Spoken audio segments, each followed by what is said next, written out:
moi un réel plaisir de vous retrouver pour ce nouveau numéro de Ma Banque Assurance et moi. Cette émission qui décrypte l'actualité des marchés financiers et des assurances. Mesdames et messieurs, bonsoir. Tout de suite, la revue.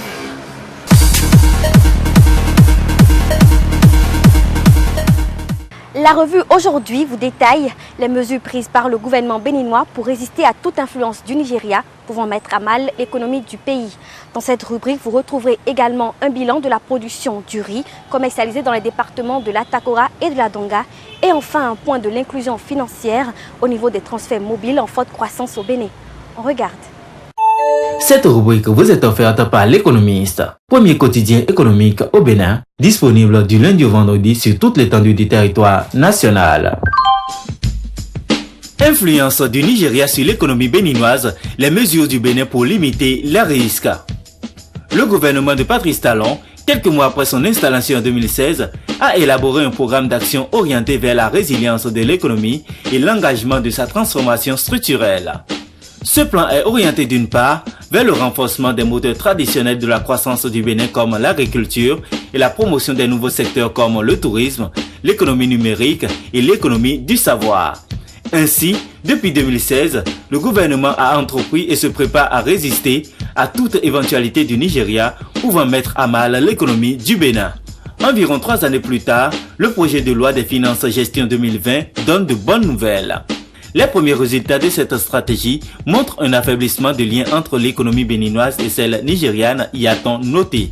Pour preuve, le document confectionné par la DGAE a renseigné ceci.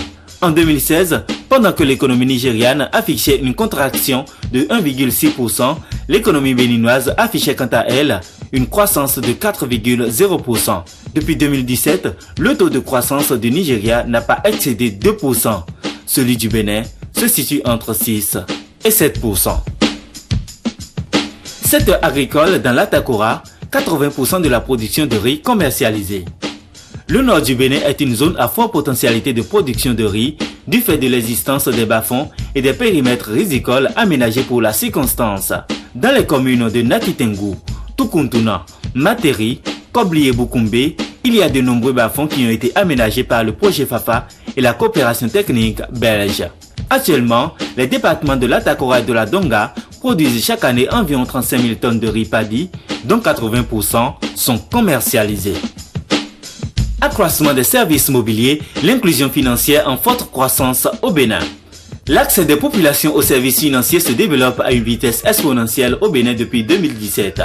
Pour preuve, à fin 2018, les services financiers via la téléphonie mobile ont enregistré un volume de 202,104 millions d'opérations contre 105,355 millions d'opérations en 2017, soit un accroissement de 91,8% selon le rapport d'activité en 2018 de l'autorité des communications électroniques et de la poste ARCEP Bénin.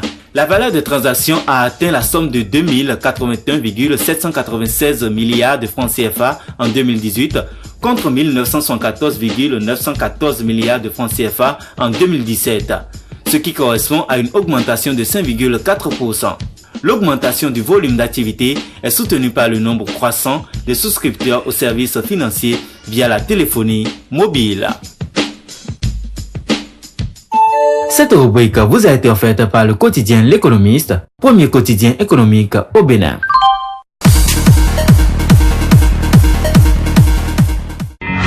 Suivez désormais sur votre chaîne ETélé, votre magazine économique et financier Ma Banque Assurance et moi.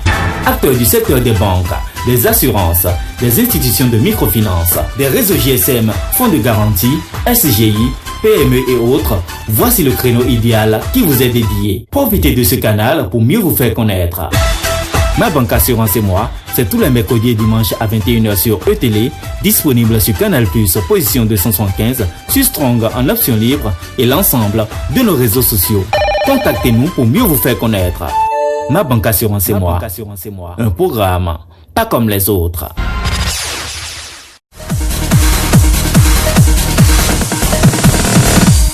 Si vous venez de nous rejoindre, vous suivez Ma Banque Assurance et moi et notre prochaine rubrique, c'est le forum.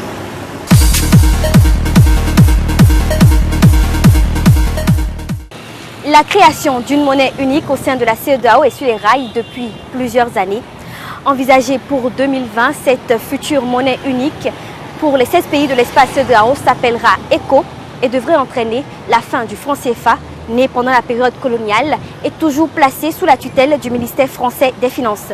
Pour plus de précisions, je vous invite à suivre cet élément. Il s'agit d'un entretien avec le professeur Albert Onloku, reçu dans les studios de E-Télé par Latif Boni. La CEDEAO et sa monnaie, monnaie en projet, monnaie en projection. L'écho, est-ce que c'est le moment? Qu'est-ce qu'on demande à une monnaie? Il y a les trois fonctions fondamentales, à savoir que ça sert d'unité de compte, ça sert d'intermédiaire des échanges et ça sert de réserve de valeur. Et le CFA joue pleinement ce rôle. Pourquoi nous devons changer? L'aspect que les gens ont attaqué, généralement deux aspects de la monnaie CFA par exemple. Le premier aspect, c'est sa définition même. Quand on dit franc CFA, on parle du franc de la communauté financière d'Afrique pour notre zone, la zone UEMOA. Et les gens disent que ce n'est qu'un changement du franc des colonies françaises d'Afrique. Donc c'est un vestige de la colonisation. Et à partir de ce moment, les gens ne sont pas d'accord. Deuxième chose, c'est l'aliénation de la politique monétaire. Parce qu'on peut utiliser la monnaie pour faire une sorte de stabilisation à court terme ou dans une certaine mesure à moyen terme. C'est-à-dire, vous pensez que le niveau d'emploi est faible dans votre pays, vous pouvez relâcher un peu l'économie, offrir beaucoup plus de monnaie, permettre aux banques de fixer des taux d'intérêt faibles. Et les gens vont emprunter, ils vont produire, et pour produire, ils ont besoin de la main-d'œuvre et que ça va entraîner la création d'emplois. Et que dans notre contexte, par exemple, cet outil-là, on s'était aliéné, c'est-à-dire c'est un outil que nous n'utilisons pas. Mais sur le plan théorique, on ne peut pas utiliser cet outil et rendre notre monnaie convertible. Parce que d'une manière ou d'une autre, notre monnaie, c'est vrai que vous pouvez aller en France, vous n'allez pas trouver le CFA dans un bureau de change, mais par l'intermédiaire de l'euro, notre monnaie est complètement convertible. Et dans les accords, si vous avez n'importe quelle quantité de francs CFA, vous pouvez transformer ça en euros, donc en dollars, et on a accès au marché international. Donc, les gens disent, bon, comme on n'a pas, on ne peut pas utiliser la monnaie pour créer, si nous avions notre propre monnaie, on peut agir sur ces politiques-là. Et que c'est parce que c'est une monnaie coloniale avec une centralisation d'une partie des réserves en France, c'est à cause de ça. Donc, en répondant à ça, les gens disent, la première chose, c'est que nous avons déjà une monnaie qui ne s'appelle pas le CFA, mais qui s'appelle déjà l'ECO. Donc, on a résolu un problème... au moins d'identité. Au moins un problème d'identité psychologique, sociologique, et que ça, c'est déjà extrêmement intéressant. La deuxième étape, pour pouvoir utiliser la monnaie comme un élément de stabilisation, c'est comme si les pays de la CEDEAO ont constaté que ce niveau-là, ce que les pays de l'UEMOA avaient fait était bien, parce qu'ils ont dit que le ciblage, ce qu'il faut cibler, c'est l'inflation, et non la croissance. Ce qui veut dire qu'il faut contrôler la masse monétaire. Et c'est pourquoi, au niveau même des critères de convergence, ils ont dit que si vous voulez financer le déficit budgétaire avec de la monnaie, ça ne doit pas dépasser un taux de 10%. Alors qu'il y a beaucoup de pays qui dépassent ce taux-là, comme le Nigeria, comme le Ghana. Mais dans notre zone, ce n'est pas quelque chose qu'on fait, c'est 0% chez nous. On respecte automatiquement ce critère de convergence.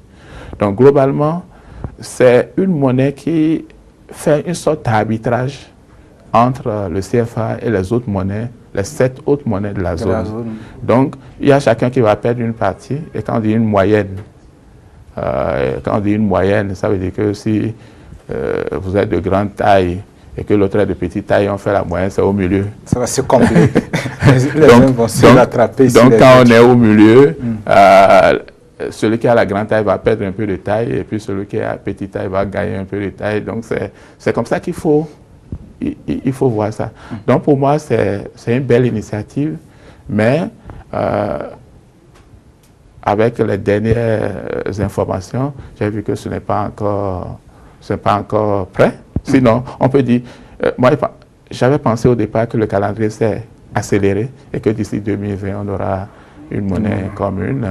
Mais il y a de fortes chances que certains pays jouent un peu les dilatoires que ça traîne. Pour retarder ça un peu. Que deviendra la Banque centrale de la zone franc, notamment de la CEDEAO? La zone CFA, on a ce qu'on appelle une banque centrale unitaire.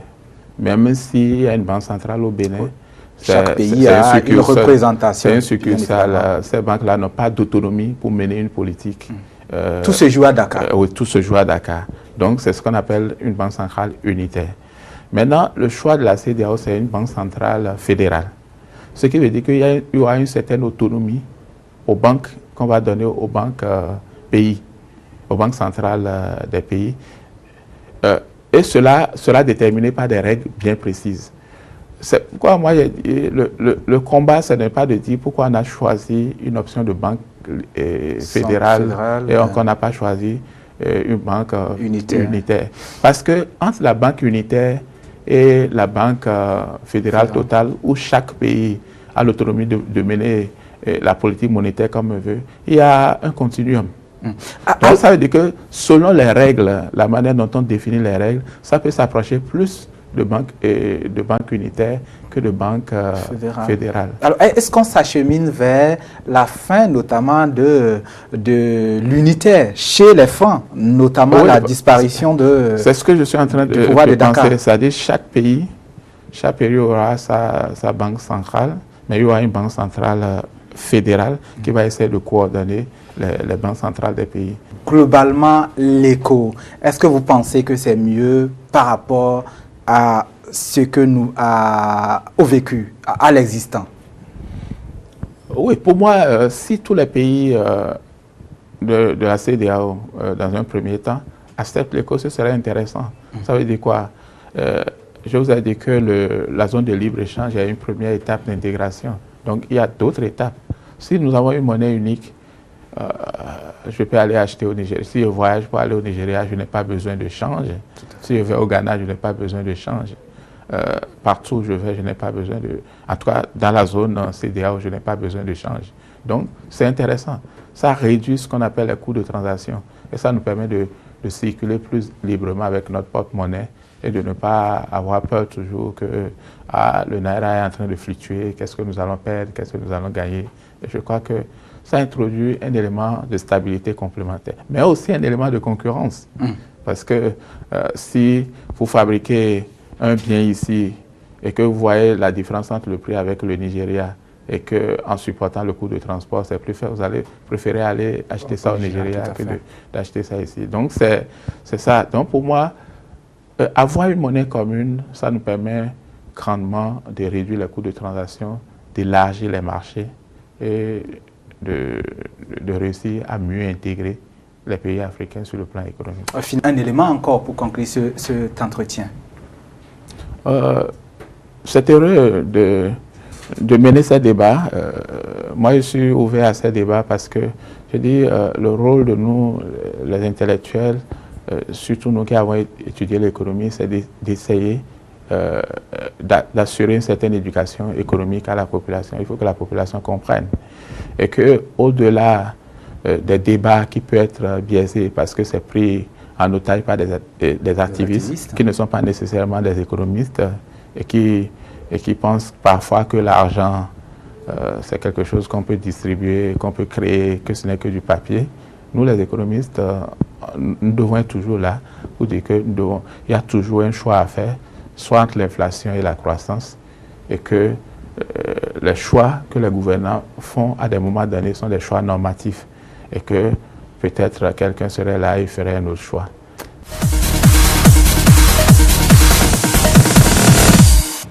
Ne nous quittez surtout pas, cette émission se poursuit tout de suite d'Ico Eco.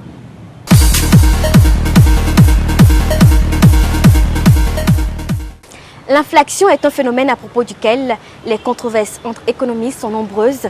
Les débats portent souvent sur les conséquences qui sont parfois positives, mais également sur les causes. Pour comprendre les facteurs à l'origine de l'inflation et pour plus de détails, je vous invite à suivre cet élément. Cette semaine, nous parlons de l'inflation. Si la demande d'un produit ou d'un service essentiel excède l'offre et que les producteurs ne peuvent ou ne veulent augmenter immédiatement la production, alors l'excès de demande va conduire à l'augmentation des prix. Le phénomène d'excès pouvant concerner un marché spécifique ou au contraire l'ensemble de l'économie, si par exemple la demande générale est trop stimulée par une politique budgétaire ou par une offre de crédit bancaire trop dynamique. On assiste alors à ce qu'on appelle pic d'inflation. L'inflation peut être induite par un excès de masse monétaire ou par la demande.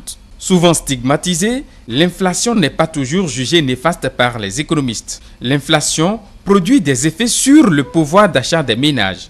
Si les prix augmentent plus vite que les salaires, cela entraîne une baisse de la quantité des biens et services qu'un ménage peut acheter. Toutefois, l'inflation a plusieurs effets néfastes. Elle favorise le gaspillage des ressources, elle encourage l'abandon de l'épargne, elle favorise l'augmentation de la consommation et enfin, elle accroît le déficit de la balance des paiements. Notons que ces effets apparaissent plus particulièrement en cas d'hyperinflation ou d'inflation galopante. Retenons enfin que l'inflation est un déséquilibre entre les offres et les demandes des secteurs de production et de groupements de consommateurs, prenant leur origine aussi bien dans les ruptures d'équilibre qui accompagnent les fluctuations de la conjoncture intérieure et extérieure que dans une modification des caractéristiques structurelles de l'économie.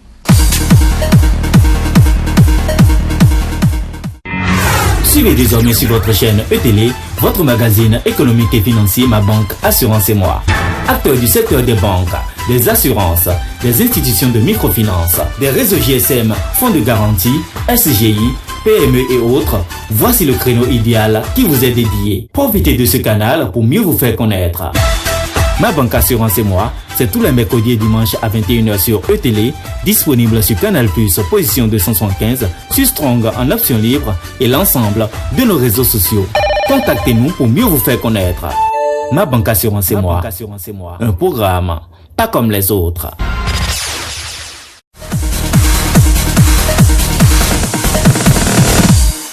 Ma Banque Assurance et Moi, c'est tout pour aujourd'hui. Cette émission est également disponible sur le site www.etele.bj.com. À très bientôt.